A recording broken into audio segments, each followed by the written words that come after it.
Before the city's notions of modernization took hold, Southwest Washington, D.C. was a vibrant community with a rich culture. The neighborhood housed generations of families, thriving businesses, and a sense of pride that was rooted in the primarily African American makeup. It was a place where the community came together and celebrated history. From the small corner stores to the iconic St. Dominic's Church, the people of Southwest D.C. had built a strong foundation, evident by its close-knit streets dotted with unique buildings. However, city planners saw an opportunity for profits and saw Southwest as a blighted area in need of renewal. In 1950, the National Capital Park and Planning Commission, NCPPC, declared Southwest to be a problem area despite its cultural significance. The district was deemed an eyesore, citing its overcrowded conditions and relative poverty. However, these conditions were not nearly as dire as they seemed, and despite them, the community thrived. Yet, the decision was still made to tear it down and rebuild it from the ground up. By the 1950s, the threat of demolition and rebuilding loomed on the horizon.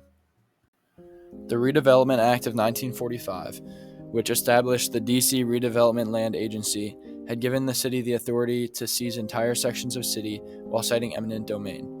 As early as 1952, planners began to develop a vision for a new Southwest. This new plan prioritized modernist architecture and tailoring to lobbyist groups, such as highway unions, rather than honoring the rich cultural heritage that already existed.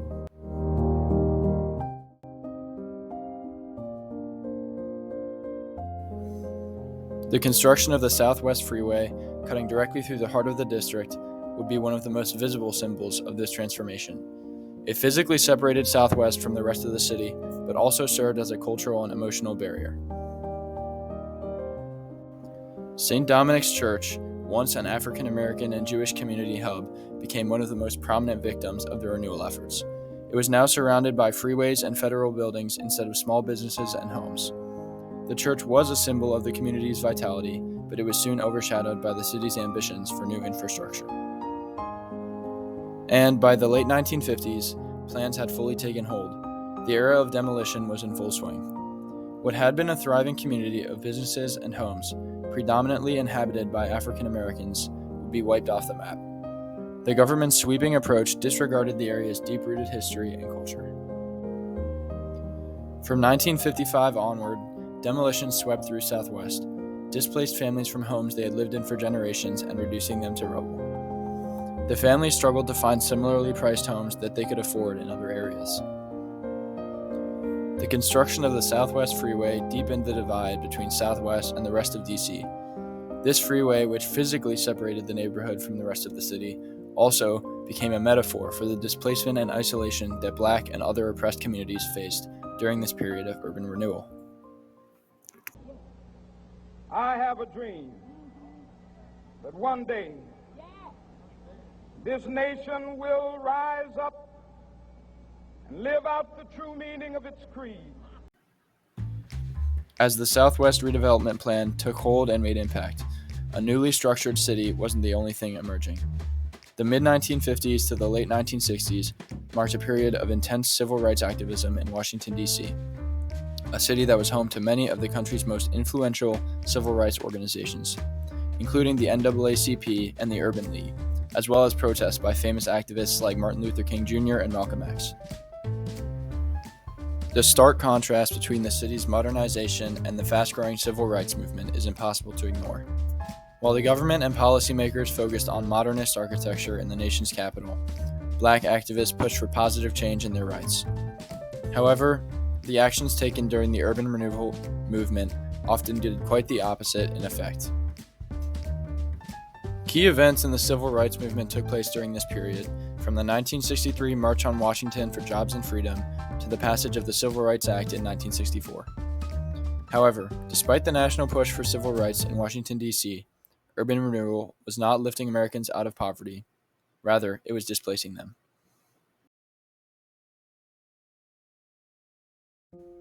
As planners looked ahead, they saw opportunities to build new housing developments that were symbolic of the era's modernist aspirations. Buildings designed for the middle class rather than the working class African American families who had previously lived there. The architects chosen for this project, I.M. Pei and Cloethea Woodard Smith, envisioned a new Southwest as a sleek and modernist neighborhood. This was to replace the old, organic design with a rigid and impersonal layout. The community's sense of identity and connection to the space was dismissed in favor of a top-down vision of progress. By 1959, their first major residential development, Capitol Park Apartments, was completed. It was marketed as a solution to the problems caused by the previous neighborhood. Yet, this development catered to middle-class, racially integrated residents, completely disregarding the displaced low-income African-American community that had once called Southwest home. Similarly, in 1960, River Park Mutual Homes opened, offering modernist cooperative dwellings that again were tailored to middle-income professionals, rather than displaced families who had been the lifeblood of Southwest. Finally, in 1962, Tiber Island, one of the most recognized projects of urban renewal in Southwest and even nationwide, was completed. This could be considered the nail in the coffin. It represented a shift from residential areas to a mix of townhomes and high-rise buildings that catered to an entirely different demographic, leaving the original residents out of the picture. Perhaps nowhere in the country was the tension between the civil rights struggle and urban renewal more evident than in Southwest DC. The redevelopment project physically tore apart an already marginalized community, most of whom were African American. At the same time, the civil rights movement was gaining national momentum, headquartered in Washington, D.C., culminating in key legal victories like the Brown v. Board of Education ruling in 1954, which mandated the desegregation of public schools. Ironically, as successful as these programs were nationwide, they couldn't tackle the problem right there in D.C. of urban renewal. Despite the numerous timely victories for the civil rights movement, urban renewal projects like those in Southwest highlighted the slow pace of progress for African Americans. The new developments that replaced their homes were not intended for them. They were designed for the middle and upper classes and largely catered to white professionals. The HUD report of 1970 from the U.S. Department of Housing and Urban Development praised the architectural design of the renewal, but it admitted that the project had failed the community it was supposed to help. Marking the tail end of this era of redevelopment in Southwest DC, the new developments of Town Center East and West were completed. They were marketed as symbols of progress, but however, they stood in contrast to the community's original spirit, a community fractured by policies of displacement and gentrification. The story of urban renewal in Southwest DC is a reminder of the consequences of development, without consideration for those who will affect most.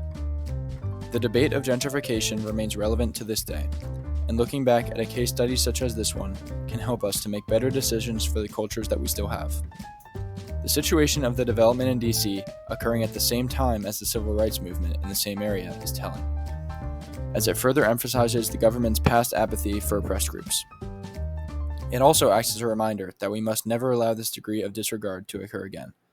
Despite the intensive protests occurring, the damage continued to occur to the community's fabric.